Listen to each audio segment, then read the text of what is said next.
Hello, and welcome to No Wrong Choices, a podcast about the adventures of life that explores the career journeys of interesting and inspiring people. I'm Larry Samuel, soon to be joined by the other fellows, Tushar Saxena and Larry Shea. For those who might be joining us for the first time, and for those who haven't done this yet, please support No Wrong Choices by following us on your podcasting platform of choice and by giving us a 5-star rating. We also encourage you to join the conversation by connecting with us on LinkedIn, Facebook, Instagram, and X by searching for No Wrong Choices or by visiting our website at NoWrongChoices.com. This episode features the retired NFL wide receiver and broadcaster Curtis Conway. Curtis was in the league for 12 years, starting with the Bears before pivoting to on-air work with providers such as the Pac-12 and NFL networks. Larry Shea, I guess we're all football fanatics on this show, but if I had to make a pecking order, I think I might put you first. So with that, why don't you lead us into this conversation? Yeah, Curtis, this was a conversation that I really look forward to. Curtis helped me win a couple of fantasy football leagues way back when, nice. So had to thank him directly for all of that. But what a compelling guy, what an interesting guy. He's, football, I think, is just a part of his life, right? It's a small part of his life. And yes, he was an NFL football player and a successful one at that. But there's so much more to this guy. And I think this conversation reveals that. So super exciting to talk to him. And we can't wait to share it with you all because there's so many life lessons in everything that he says. Yeah, I think that's a great point, Shay. I think in many ways, when we just look at athletes, we just think of them as exactly that what we see on the field. That, essentially that they wake up, they're football players, they have lunch as football players, dinner, they go to sleep as football players. But no, that's not the case. They're really human beings, and their stories are so compelling. So, obviously everybody comes from different backgrounds, and his background and his upbringing are going to be so much different than the rest of us. I mean, in some senses, we all kind of grew up very much, kids in America, but our upbringings are so much different. And his is a story of one of in many cases perseverance, and then just simply keeping an eye on the prize and, getting to that ultimate prize of making it to the NFL. It's just so compelling. Absolutely. He grew up in South Central LA, and he's very open about that experience. And it was, for me, an unbelievable learning experience and incredibly riveting. So with that, here is Curtis Conway to tell his own story. Now joining No Wrong Choices is the retired NFL wide receiver Curtis Conway, who spent 12 years in the league with the Bears, Chargers, Jets, and 49ers before pivoting towards a career in broadcasting and other responsibilities that likely take priority over everything that I'm sure we'll get into. Curtis, thank you so much for joining us. Thanks for having me, guys. I think I should also thank you for joining us on a Thursday evening and working us into your football calendar. Yeah, well, really baseball. My son, he just had practice, a little training. So, but it's all part of the deal. We figure it out, see what works, and we go from there. Thanks, and you guys also. You guys made some magic happen in order to make this happen. So.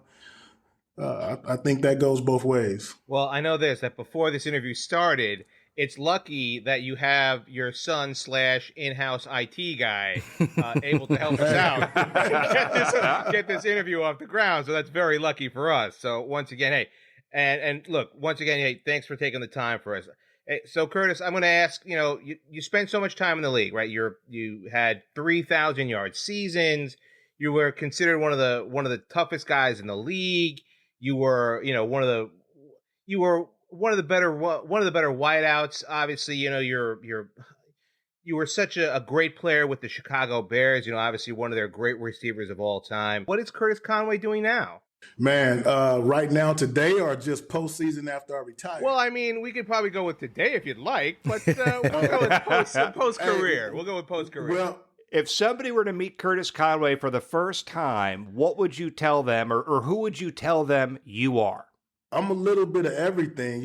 At this age, I'm a dad, I'm a coach. You name it, businessman.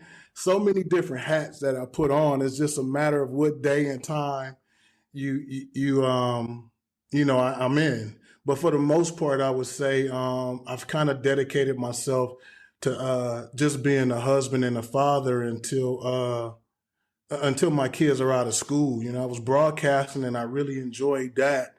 But me and my wife, who's really busy, before we had kids, we sat down and talked, and we said, we're both going in our second careers. Once we have kids, we don't want to, do the nanny and babysitting thing all the time. So somebody's going to have to, shut it down. To be quite frank, I didn't think it was going to be me.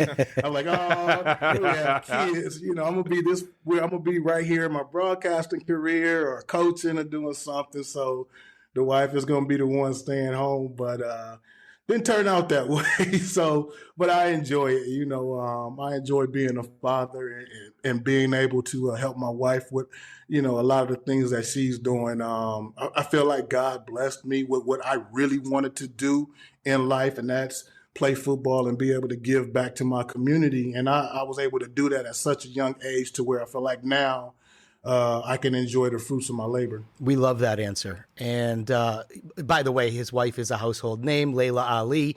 Let's put that right there on the table. But we love that answer, that you're a family guy and that comes first. Let's bring you all the way back to the beginning, though, because we want to start your journey from the beginning and make it linear. So we know you were an athlete as a kid, but from just reading your bio, reading about you, learning about who you are, you were more of a track guy, were you not, than a football player? No, they get that wrong all the time. They think because guys are fast in football, track was the thing. I didn't start running track until I was in high school. So I'd already had 5 years of Pop Warner football up under my belt before I put on spikes. So you started as a football player. Like, when did you get into sports as a kid? When did it start to have meaning to you? Take us through that progression. Well, since I was a kid, I'm talking like 6, 7, 8, sports was always important because that's what we did as kids. Saturday morning, elementary school, when, recess, we played basketball, we played kickball, we played football.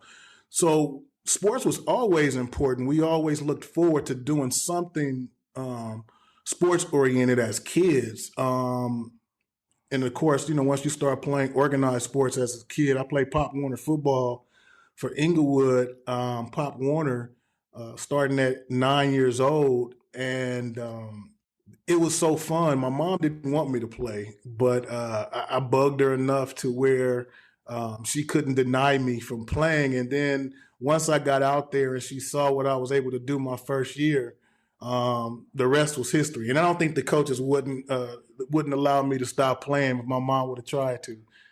They made sure I was. What happened in that first year? What did you do? Well, I was really good. I will say that. My mom, of course, never saw me play football. Of course, I'm just playing in the street with all the kids and all the older kids, but I was always fast. So the older kids would always pick me and we would play in the street. And we had this rule called sideline tackle, which meant it was a little strip of grass by the curb. And if you're on that sideline, you got tackled onto that grass from the street. Well, I was probably the smallest kid, but I would get picked all the time because I was pretty athletic and I was fast. So the bigger boys, they used to punish me pretty good on the sideline. But it made me tough mentally, physically, to when I got to play with kids my age, in my mind, and this went throughout high school and even throughout college, my mindset was always these guys that I'm playing with is my age or either 3 or 4 years older than me. So my confidence level was so high because of what I experienced playing in the street with the teenagers as a kid. So is that confidence that you took then when you played more organized sports, whether it be, or not, I shouldn't say organized, but when you were able to play on the high school level, let's say when you got to LA and you're playing more varsity and you're obviously excelling on the field. I wanted to talk to us a little bit like how important it is to have a coach who is influential on you or has a good influence, or how influential a coach can be on a young athlete. I'm gonna be very honest in this interview, or whatever we want to call it. A coach didn't have to influence me. It was never a coach. It was no one. I naturally was a natural competitor, and I really got it from the guys in my neighborhood. Like really, it was that mentality that I developed was my surroundings growing up. I say this all the time, and it's funny. People think I'm crazy when I say it, but when I was playing Little League Pop Warner, my coaches were so tough on us to where when I got to high school and college, when coaches would try to get tough on me, it was like a joke. Like I done already been through the worst that you can be around because we had a certain standard that we had to live by growing up in South Central LA. So, you know, hard work and being tough, once I got to high school and college, it was already built in. So if anybody that I would give credit to, it would be the teenagers and the guys that I grew up around that were older than me who, and it wasn't verbal. It was by action. You know, you had to be tough. You had to have a competitive mentality growing up where I grew up. So it was like competing was easy. Being tough was easy. Motivation was easy. I was always self-motivated just based on what we went through playing in the street. And so that translated over into organized ball, right? You get yes. to what, the high school level, and you start taking it a little more seriously? Describe serious, because I know some people when they say serious, it's like I start training, I start thinking about the NFL, I started, you know, working on my body and all. I did none of that. Like I love to play sports. Like it wasn't about, okay, let me get a trainer. Like everybody got a trainer now. Everybody wants to lift weights and look a certain way. It was really just kids playing sports. It wasn't like on the off season of football in high school. For an example, I was a varsity quarterback as a sophomore. When football season was over, you couldn't get me to talk about football because it was track season. So I was running track. I wasn't trying to run track to get fast. To play football, I was running track because I was fast and I wanted to win races. Right. So it was really like I always just lived in the moment, if that makes any sense. Yeah, it was never like, okay, I'm taking this serious. Like everything that I did competitive, I took serious. Like I'm a sore loser. And what I mean by that is I hate to lose. And if I lose, I'm going to figure out a way to come back and win. So to be honest with you, I can't say there was a time where I was like, man, let me get serious about this sports stuff, because I was always in that mindset once I started playing organized sports. Like, you know, I played for a really good Pop Warner organization where they won. And so I was a huge part of it when I got there also. And, you know, losing wasn't an option. So we competed, man. And, you know, I tell my son this all the time. You know, I had friends when I was at SC, when I moved from quarterback to wide receiver, I had friends that were playing the position. Oh, well, you know, they got me. I'm here now. I'm here now. So you in my spot. So that was always my mentality. So I want to ask then, because, you know, actually you brought up a really good question, a really good point about the idea of, you know, season to season. Once football ended, then it was track season. And then when track season ended, it was another sport. Now, you know, full disclosure, you're not the first athlete we've had join us. And the one thing that we've kind of noticed when it comes to like great athletes, that great athletes are great athletes and they're great at athletics. So obviously you had a love for sports and you had a love for competing. Was football always your first love, or did you have other sports that you really enjoyed? Like Randy Moss always said that he thought he'd be a better basketball player. Dave Winfield often said that he wanted to be a football player and was actually drafted by the Minnesota Vikings. So was football always the sport that you wanted to play? I mean, not saying you wanted to be a professional in it, but was that always your sport? No, not at all. I was a basketball player, man. You know, you couldn't have told me back in the day I wasn't Lil Magic Johnson, you know. Especially in LA. Yeah, especially in LA. I grew up right down the street. If anybody knew the park that I played in Pop Warner is literally probably 200 yards from the Los Angeles Farm in Inglewood. So, you know, I was Magic Johnson. And so, funny story, I played basketball up until my sophomore year. in high school, and I stopped because our basketball team wasn't that good, and everybody was saying, "Man, you should run track. We travel, we go out of town, we compete on a whole different level. The basketball team not that good." So my coach, my football coaches and track coaches didn't know, but by basketball season and track season being at the same time, I was still young enough as a sophomore to play rec ball. So I was running track in the 9th grade and the 10th grade and still playing rec ball when I was in high school. So once I got to the 11th grade, I was too old to play basketball rec. So that's when I ended up stopped playing basketball. But man, basketball was really my first love. I like on Friday nights after a game in high school, and I'm talking about all the way up to my last game of the season. You best believe Saturday morning I was in the neighborhood playing pickup basketball somewhere, either at the school or at the gym. So it's funny because people will be like, "Man, you was just balling last night on the football field, and here you are in the neighborhood playing with a bunch of dudes that could possibly hurt you out here." That's great.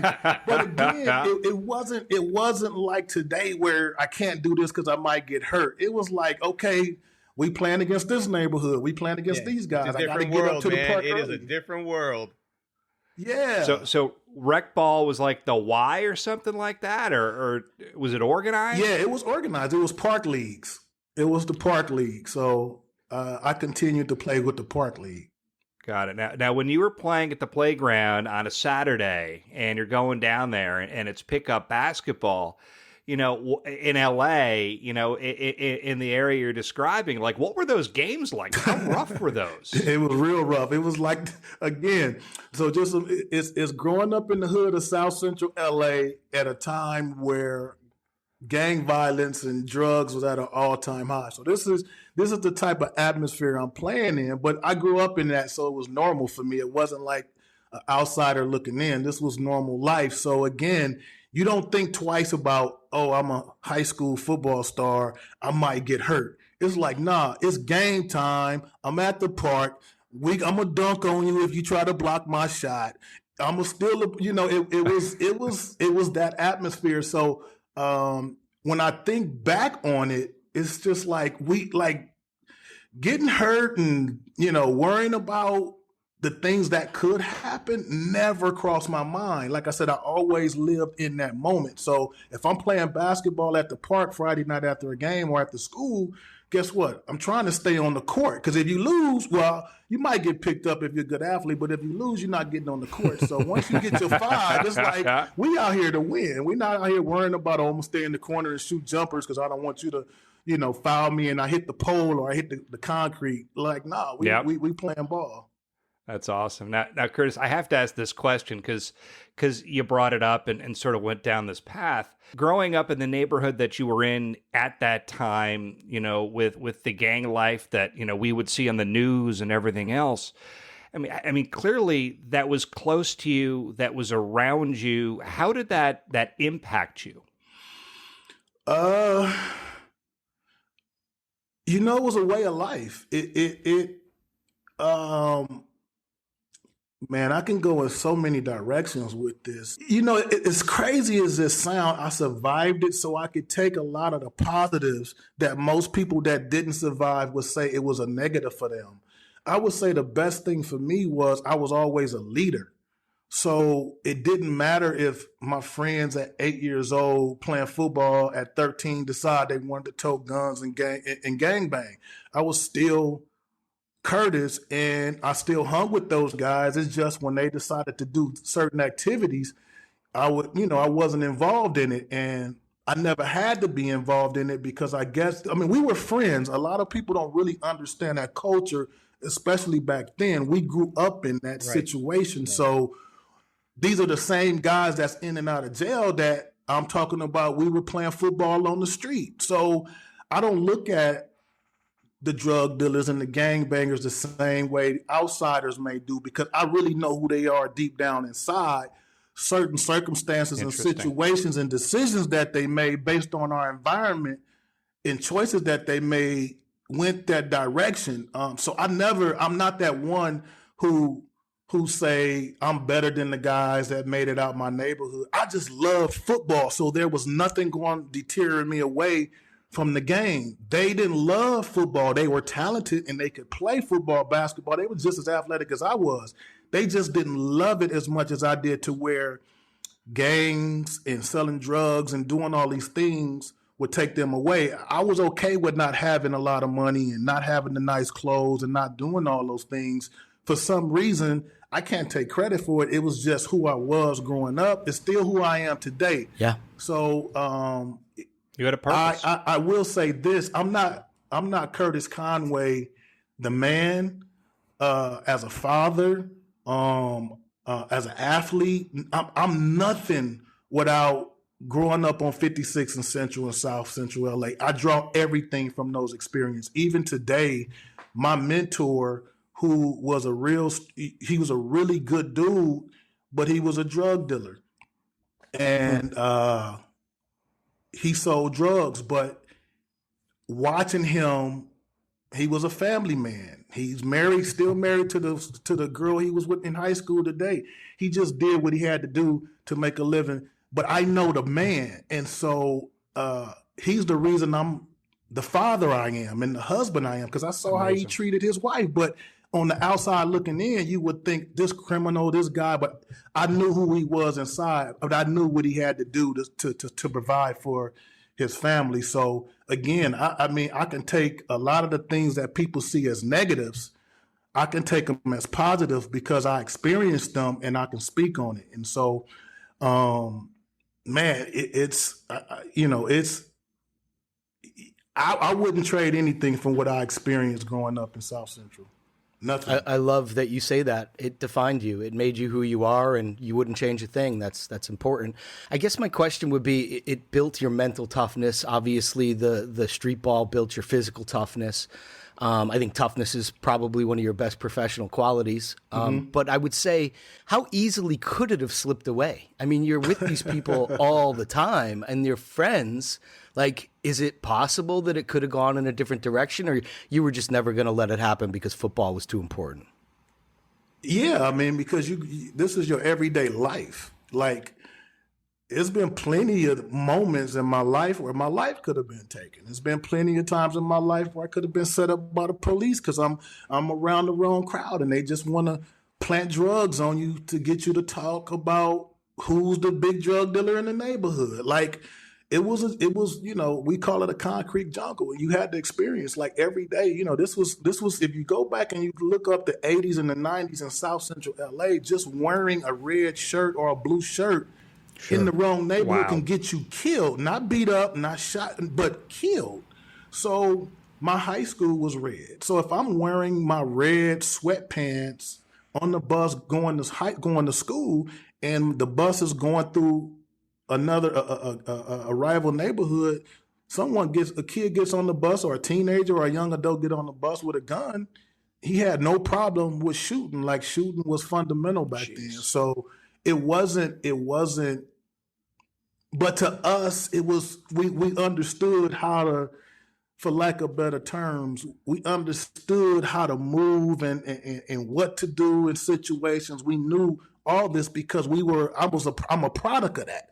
I just chose not to do that, but I'm around it every day. Like I mean, I've seen it all. I mean, I've seen guys get shot right next to me. I've seen friends go in and out of jail. I've seen the nicest kid at 8, 9, 10, 11, 12, 14, 15, 16, he's a murderer and has no problem with, going to kill somebody for the neighborhood. So, growing up in that environment, like I said, we don't look at it. It was different for us. That was life. So it wasn't a wow situation. It was, this is what it is. You either choose to be or choose not to be. And you live your life and you try to survive as you're growing up. And luckily, I made it out, but trust me, man, I done got hit with billy clubs by the police. Just being a kid walking down the street with my friends, and they think we're gang members, but we just kids that live in the neighborhood, and who's going to believe us versus the police? Right. So we had to, but we understood that. It wasn't like, oh man, we understood that the police had the upper hand and they didn't care. And because we seen it so many times that it became normal to us. You know what I mean? We just had to, again, it wasn't a second thought. It was life. Did you have a burning desire to get out? Was that part of sports and looking towards junior college, looking towards what eventually became USC? Or like what was that dynamic? You know what? I love my community. I loved it to the point to where I went to the closest university to my house, USC. Yeah. Like USC is right in the heart of South Central. It's probably 8 minutes from my driveway.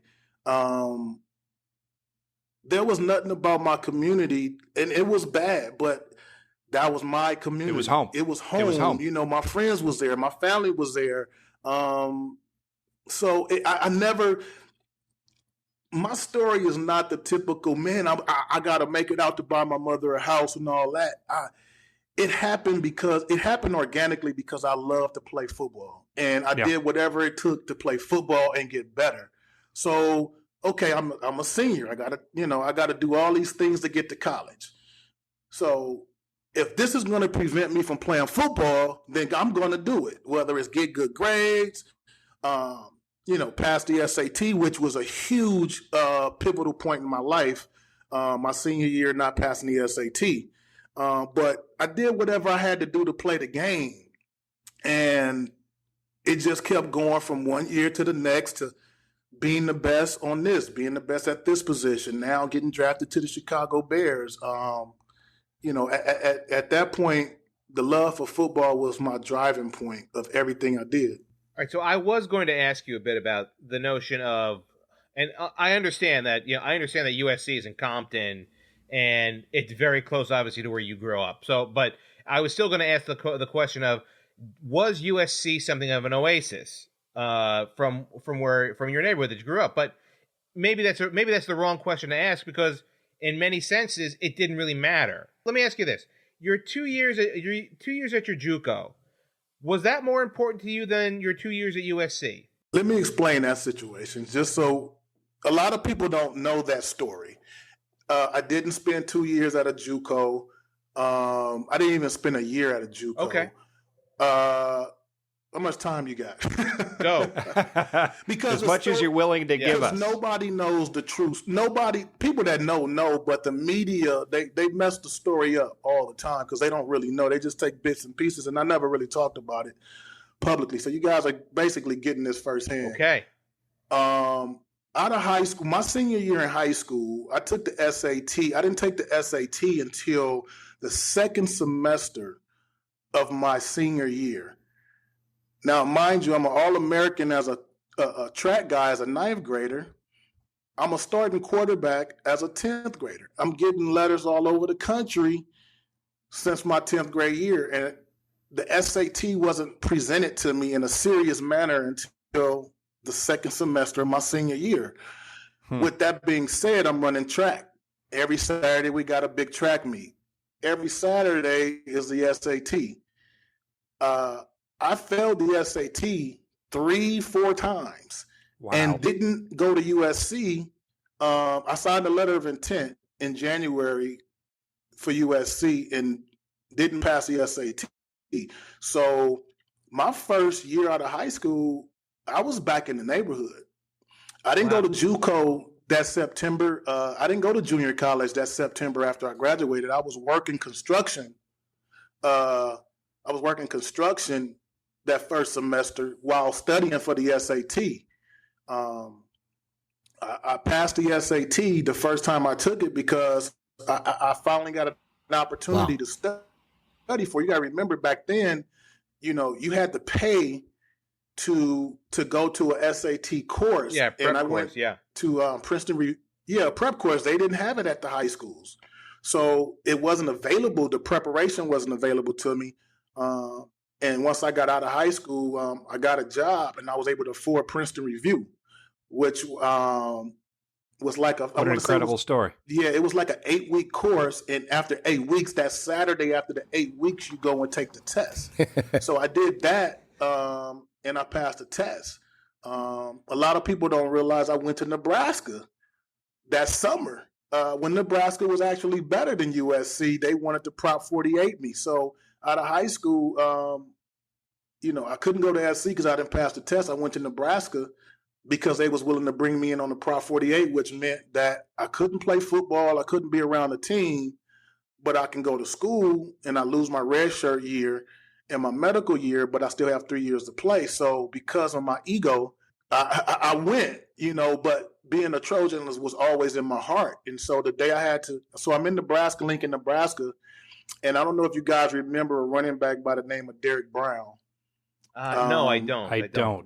Yeah, he played for the Saints for a minute, went to Nebraska. We both go there on the Prop 48. We were like two of the highly ranked athletes coming out of California that year. And I never forget, we were in line to turn in our classes, and he went first. And it was my time. And as I was getting up, I went to him and I told him, I said, man, I think I'm going back home. And he's like, what? Like, bro, we're here. We've been there like 2 weeks. Long story short, I went back to the dorm. I called my uncle and I told him I didn't want to play here. I wanted to come back and try to study for the SAT to get into USC. I'm like, I'm a Trojan. I always wanted to go there, not because of no other reason other than I wanted to go there. It wasn't the coach. It wasn't the players. It was I wanted to go to SC. So everybody tried to talk me out of it because, like, you about to come back to the neighborhood? Are you crazy? You finally got out of here. So I end up, they end up getting me a ticket. I went and talked to Tom Osborne and told him that I wanted to be released. He released me, and I went back home and I got a job, and that's when I started studying for the test.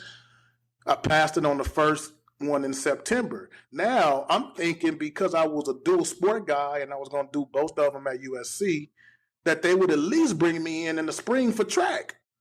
They was like, USC said no, they wasn't going to bring me in. So now I passed the test in September. I'm working construction.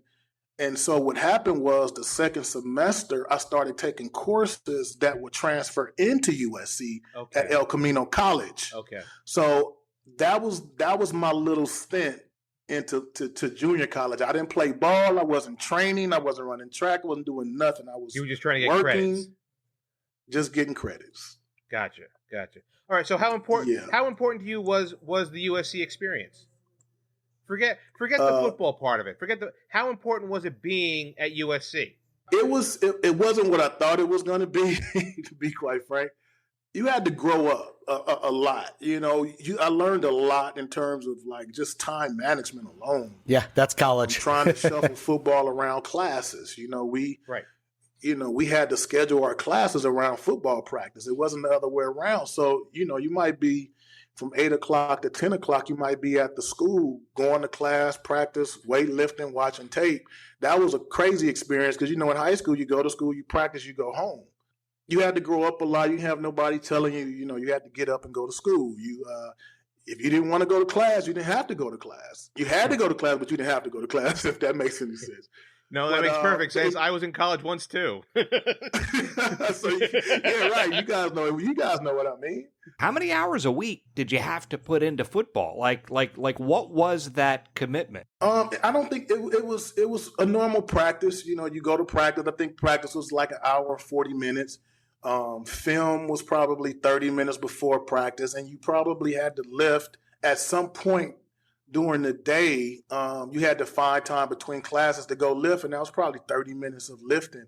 It wasn't so much, it wasn't a lot of time that we had to spend with football that was hard. It was juggling the schedules because, like, say, for instance, you have a class that you need to take, but it's during the time you got film or you have football practice. Now, either you can't take the class or you got to, those were the hardest things is, and at that time you're thinking school's supposed to be so important, yet and still we have to schedule our classes around football.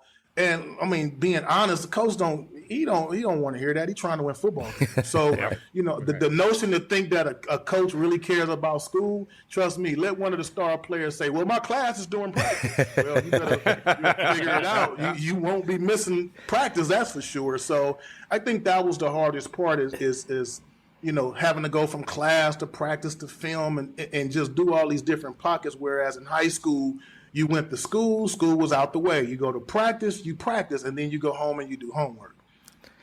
It's so funny as you're talking about this.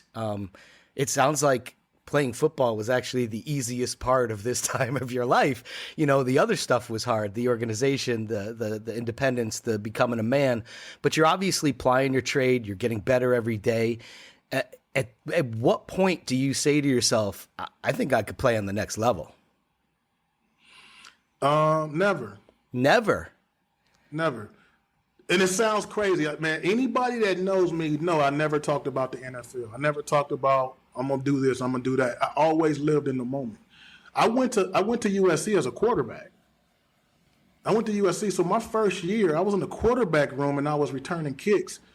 Todd Marinovich was the quarterback when I got there. The name I haven't heard in forever. Oh my God. He was an amazing quarterback. Like, I mean, that's a whole nother story. But you couldn't have told me by my sophomore year that I wasn't going to beat him out. Right. And I probably wouldn't have, but you couldn't have told me that I wasn't. So I was playing quarterback. What happened with Todd ended up leaving. So I was talented enough where they was like, we got to put him on the field. So they allowed me to return kicks as a backup quarterback. Wow. How crazy is that, right? That's how much I love playing football. I told the coach, like, man, I'm not sitting on no bench. There's too many things that I can do. So if I'm not the starting quarterback, I got to do something. And so, again, I was fast. They allowed me to return kicks. And I was in the quarterback room. My sophomore year, Todd left for the draft and ended up getting drafted in the first round by the Raiders. And so now me and a guy, we're competing for the starting job in the spring and in the summer. But what ended up happening was SC, because we were both athletic, they wanted us to run the option. And and everybody just assumed because I had a lot of rushing yards, I was an option quarterback, and you can't go anywhere in my high school film and find me running the option. Right. I was the modern day quarterback now. I was the guy that dropped back, and I was fast enough and had the mobility enough to break the pocket and make things happen. And so when I got to SC, of course, my sophomore year, they wanted to run the option. And true story. I remember after the Arizona State game, I scored on the option play. That kind of solidified me. And I went to the offensive coordinator and I told him I didn't want to play quarterback. Oh, and that's he interesting. Said, really? Why? Like, you could be an all Pac-10 quarterback. And I said, well, I've seen the likes of Jamel Holloway, Turner Gill. Right. Yeah, I remember those guys. Major Harris. Yeah. I saw these guys be, man, amazing, and they didn't get a shot at the pros. I'm like, that's not going to be me. And of course, at this point, he's like, your quarterback is telling you he don't want to play. He want to do something else. And so for weeks, he kept trying to get me to play. Of course, I was playing, but I was reluctant. And finally, by mid-season, and mind you, me and the other quarterback, we're still going back and forth. Nobody had solidified the job, but I was out there, and they wouldn't put me in other positions. But I was still able to return kicks because I was really good as a freshman, so you couldn't take me off a kickoff return or punt return. So long story short, I run back a punt return for a touchdown against Stafford. And, all of a sudden, I go in the meeting room, and I was like, I want to play wide receiver. Coach was in denial, like, no. And so I told him I'm a transfer if I don't move. Oh, wow. I was wondering what leverage you had for these conversations. So you pulled that card. Did you say you were going to transfer to Nebraska?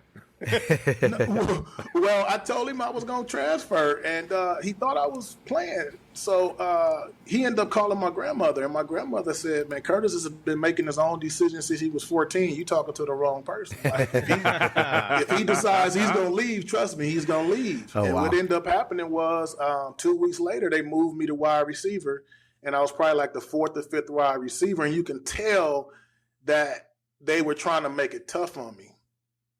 Oh, interesting. Yeah, because it would have been easy for me to go back to quarterback and get on the field. But again, I'm the ultimate competitor. And that's when I had friends in front of me that, and I was like, come on, man, y'all. In my mind, these guys are not better than me, even though they've been playing receiver in high school, and this is my first time playing wide receiver.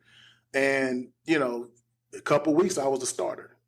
Wow. How are they making it difficult for you? Were they sabotaging you somehow? Well, at wide receiver, it's up for the quarterback has to get you the ball. Mm-hmm. So they, I don't think they were trying to sabotage me. I think in my own mind, because I felt like if they wasn't throwing me the ball, they want me to play quarterback. That was my mindset. But it was a lot of times I was open and I wasn't getting the ball, and I was like, come on. And I'm a quarterback, so I know where the ball should go. I was just back there. So, right. I was a little, I was a little menace for a second. I would say that. But it ended up working out. A lot of people don't realize, man, I only played wide receiver a year and a half at USC. That's amazing.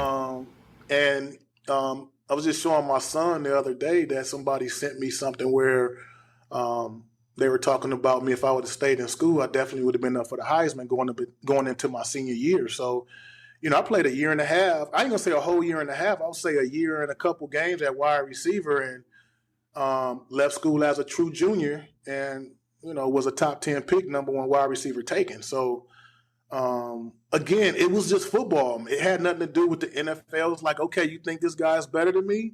Let's compete. When we got on the field, it didn't matter who we were playing. It didn't matter.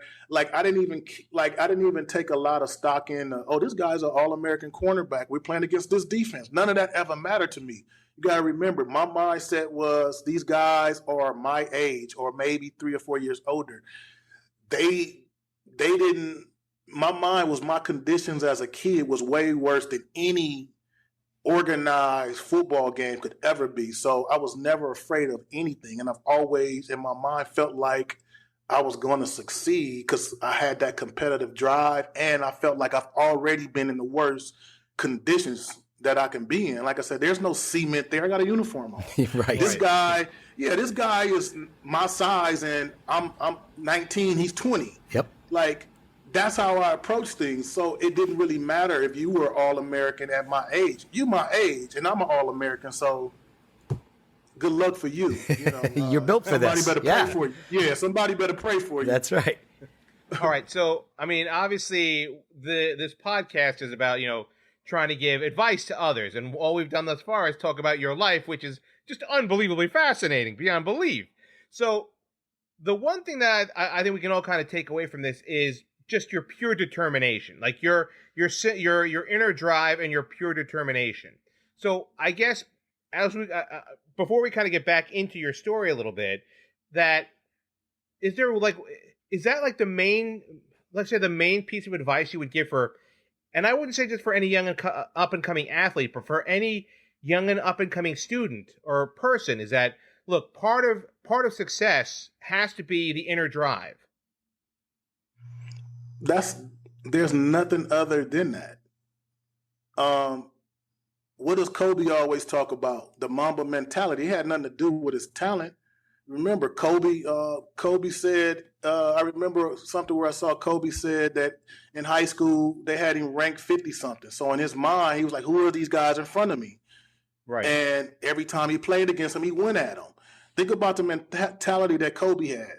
Remember, Jordan got cut in high school. Yeah. He wasn't, so look at his chip on his shoulder. Remember, Tom Brady was a 6th-round draft pick. So everybody just assumed the great athlete as a kid, because he's talented, is going to be that. Man, no, if it ain't in you, it's just not in you. I've grew up with some of the most talented athletic people, but they didn't love it enough. It didn't mean enough to them. It meant a lot to Tom Brady. It meant a lot to Michael Jordan. It meant a lot to Kobe. Had nothing to do with our physical gifts. God blessed us with some physical tools that we were able to work with, man. But everything you do is about mentality and how you approach it and the will and what are you willing to do when the chips are down. Because in everything you do in life, you're going to have some times where things are not going good, What keeps you in that field is the fact that you love it. I tell people all the time, I can tell if you love it or not. Like everything I told you, everything I did centered around, if I had to build a house and you said I couldn't play football if I didn't build a house, I was going to build that house. That's how much I loved. Like you couldn't keep me off the field. That's just what it was. If you were like, and that, I believe that is the driving force. Some people will get away with talent. But the ultimate goal, the real dudes, man, trust me, they got something in them you can't teach. It has to be in there already. And unfortunately, a lot of people can say a lot of things and try to motivate people. And if you train hard, and I know people who train harder than most people and still didn't make it. The advice I would give people is find something you love. Don't find something you like. Don't find something that make a lot of money. Because in this country, we're sold that the rich is the way of life. So everybody's trying to, like in my community, everybody wants to be the athlete. Everybody wants to be the rapper. Everybody wants to do these things. Man, find out what you really love and be the best at that. Because everything else, man, there's going to come times where if you in it for the money or if you in it for the fame, man, there's going to be times where it don't feel too good. And you're going to have to be able to fight through it. And that's just spirit and mentality right there. It has nothing to do with how fast you can run or how you can jump, how many touchdowns you scored, man. Or can you go out there and play when you're injured? Can you go out there and play when a coach is telling you, we just drafted this guy at wide receiver. We need you to help him out. Like people don't really understand that about, professional sports, especially football. You're supposed to have this mentality of, oh, we're a team sport. Okay, they draft a receiver. And then the coach is telling you, Curtis, you got to get him up to speed. So you're teaching a guy to take money out of your pocket. Right. Yep. Wow. Think about that for a second. We need him to help the team, Curtis, so you got to bring him up to speed. You got to teach him the ropes. So after you show the guy everything you look him in the eye and saying, bro, you still not going to take my job. So I'm still competing. Which theoretically makes both of you better, I guess. Yeah, again, pray for him. You're not getting my job. You know what I'm saying? So again, that was my mentality. So it still comes down to a mentality because you always got young talent coming up trying to take your job. And, you got to be willing to go out there and fight through a lot of stuff, man. So will for me is number one. I like to tell people, get in your quiet space and just find what you love. Like, what do you love to do naturally? Take the money out of it. Because again, like I told you guys, it was never about money. I played more basketball. I watched more basketball. I liked more basketball players than I did football. I didn't even really watch football. I was always about basketball. But I love to play football, if that makes any sense. I just love to play football. I didn't care. Absolutely. Yeah, I didn't care about watching it. I wanted to play it. If I watched one series of football, I'm going outside with my football trying to round up everybody. Come on, y'all, let's play football. I loved it. That was in me. So I could sit up here all day and fluff it, man. But I know for me, I can speak for myself and a lot of guys. Man, you got to have some kind of mentality. You got to have some kind of drive. And ultimately, you got to love what you do to be the best. And only because there's going to be times where you fail. And what are you going to do in those moments when it's not good? And most people, everybody, I tell people this all the time. Everybody want to make it to the NFL.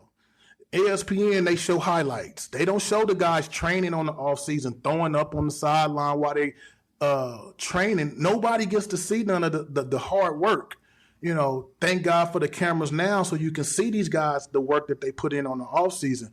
But this stuff, it's not easy. It's not easy at all. And again, as talented as you can be, if you don't have that inner drive to say, man, I'm going out here no matter what. Oh, you trying to take my job? Okay, these are your teammates that you're still competing with every day. Iron sharpens iron, right? I mean, that's the way it is.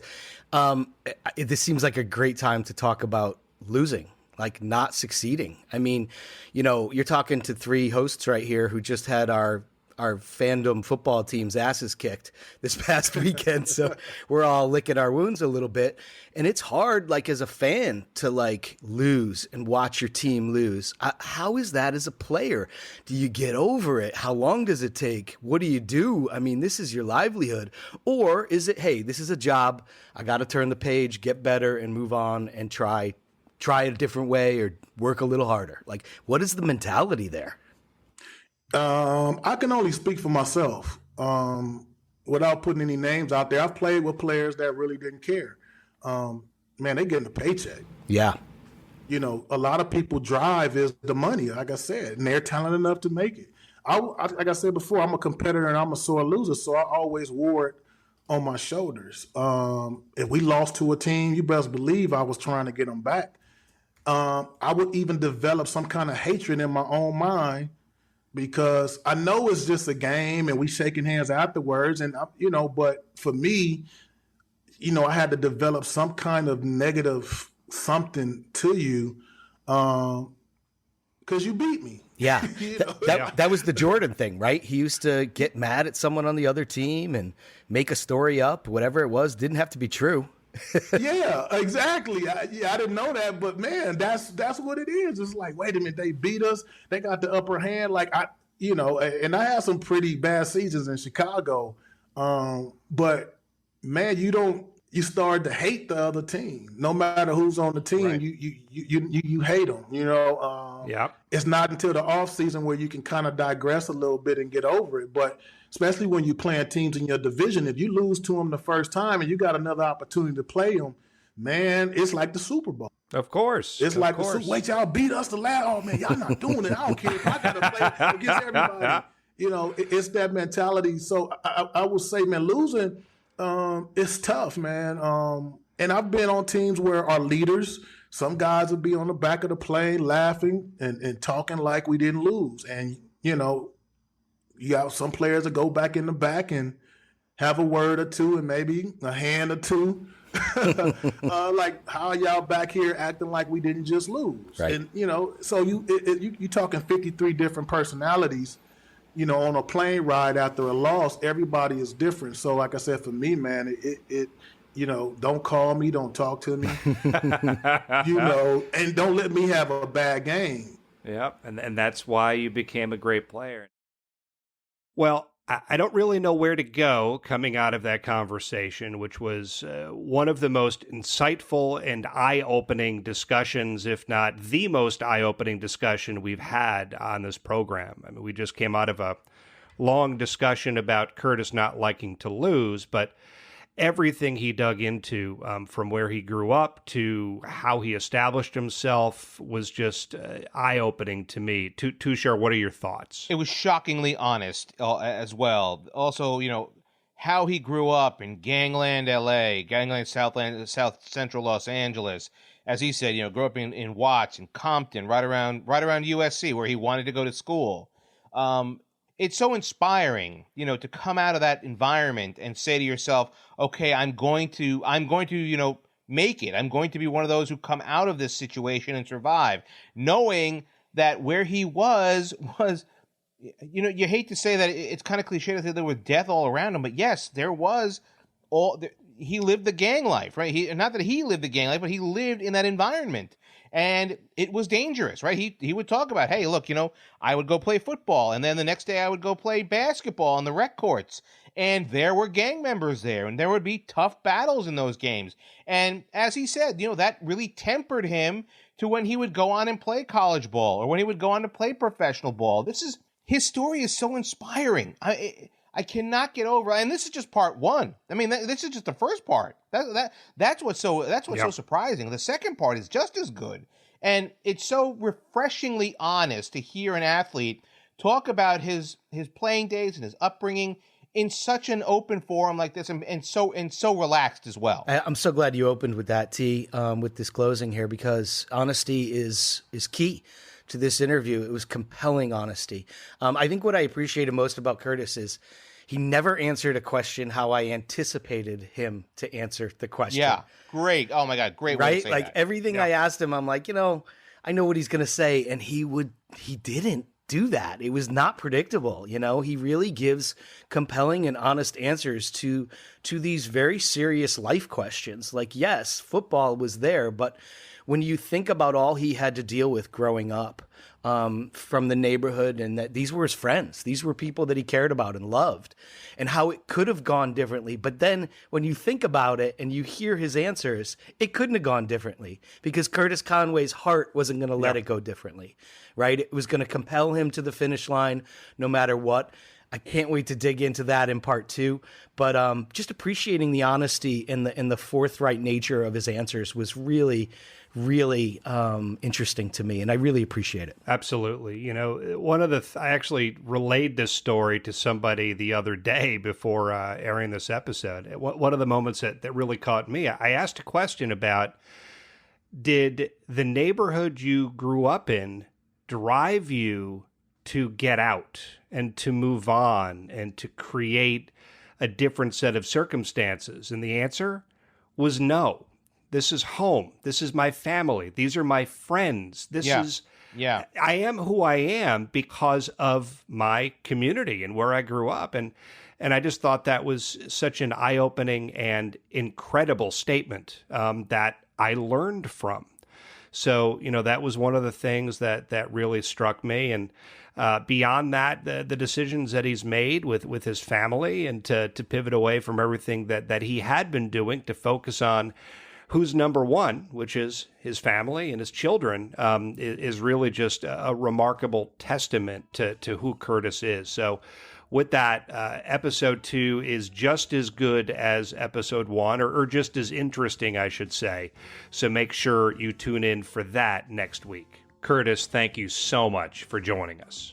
We also thank you for joining us. If this or another journey story inspired you to think of a friend who could be a great guest, please let us know by sending us a note via the contact page of NoWrongChoices.com. As I mentioned off the top, please support us by following No Wrong Choices on your favorite podcasting platform while giving us a 5-star rating. And then last but not least, we encourage you to join the No Wrong Choices community by connecting with us on LinkedIn, Facebook, Instagram, Threads, and X by searching for No Wrong Choices. On behalf of Tushar Saxena and Larry Shea, I'm Larry Samuels. Thank you again for joining us, and always remember, there are no wrong choices on the road to success. We learn from every experience.